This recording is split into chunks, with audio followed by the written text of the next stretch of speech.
у Азербайджана сейчас нету проблем с территориальной интегральностью страны, но, конечно, Азербайджан все еще как бы поддерживает этот принцип и старается то же самое делать в отношении других стран, например, Украины. Поэтому Алиев об этом говорит.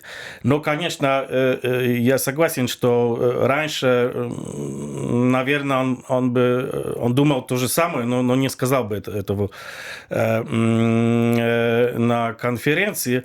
Но сейчас ситуация другая, не только победа в Нагорном Карабахе, но тоже то, что существует очень такой серьезный, сильный союз Азербайджана с Турцией, которая, конечно, очень важная страна в регионе.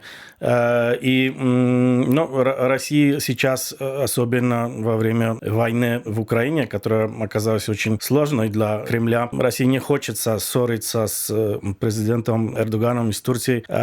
Конечно, любая ссора с Баку, с Алиевым, это тоже будет как бы ссора с Анкарой.